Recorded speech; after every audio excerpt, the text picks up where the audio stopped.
Un fils d'1 an et demi était assis dans la voiture. La femme a poussé la voiture dans le vide. Il s'est avéré que l'enfant avait accidentellement touché le système de la voiture intelligente. Toutes les portières se sont alors verrouillées instantanément. Lisa a été immédiatement surprise. Elle a donc rapidement inséré un bâton dans la vitre de la voiture pour tenter de l'arrêter.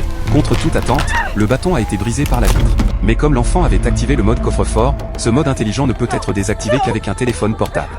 Lisa ne pouvait donc qu'appeler son fils, anxieuse. Tant que son doigt touchait le bouton, il pouvait s'enfuir immédiatement. Mais le fils ne comprenait rien. Il se contentait de cliquer au hasard sur l'écran. Contre toute attente, Lisa s'est soudainement mise en colère. Le fil a alors été surpris et le téléphone est tombé par terre. Lisa s'est complètement effondrée. Comme ils étaient maintenant dans les montagnes, personne ne passait par là. Lisa a donc rapidement trouvé une pierre pour briser la vitre. Mais, de façon inattendue, la pierre a brisé la vitre sans causer de dégâts. Le fils, effrayé, s'est mis à pleurer. Lisa n'a eu d'autre choix que d'aller chercher de l'aide.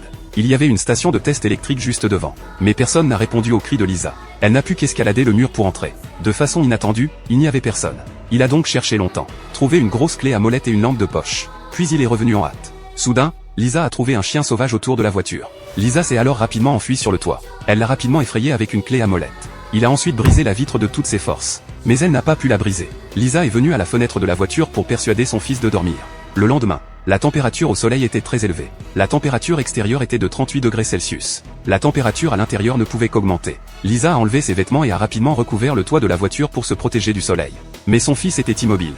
Il portait des vêtements épais à ce moment-là. Il pleurait à cause de la chaleur. Soudain, Lisa se souvint d'un panneau sur la route. Il indiquait qu'il y avait un aéroport à proximité. Il partit donc immédiatement à sa recherche. Mais il ne vit personne sur la route. Lisa n'avait pas bu d'eau depuis 28 heures. Son fils était toujours coincé dans la voiture. Il ne put qu'accélérer pour trouver l'aéroport. Finalement, Lisa trouva un avion. Mais en s'approchant, elle constata que l'avion était à la casse. Il ne put que monter dans l'avion pour trouver des objets utiles. Il n'y avait que quelques bouteilles de vin et un seau vide dans l'avion. Lisa s'assit alors dans l'avion et réfléchit à un moyen. Soudain, il trouva un tas de bois de chauffage en contrebas. Il eut alors une bonne idée, pousser le pneu de la cabine au sol avec force. Puis allumer un feu. Espérant que la fumée noire attirait l'attention. Il s'approcha du ruisseau, remplit un seau d'eau et revint en hâte. Mais à ce moment-là, son fils s'était évanoui à cause de la chaleur. Lisa sursauta aussitôt. Elle versa alors rapidement de l'eau sur le toit de la voiture, espérant la rafraîchir temporairement. Puis, elle alluma un bouquet de branches derrière la voiture et attisa l'épaisse fumée vers la prise d'air. Elle pensa que la voiture ouvrirait la portière en détectant la fumée, mais le système de circulation d'air extérieur fut coupé. Lisa fut aussitôt effrayée. Elle éteignit rapidement le feu. Voyant l'enfant s'évanouir, Lisa fut très triste.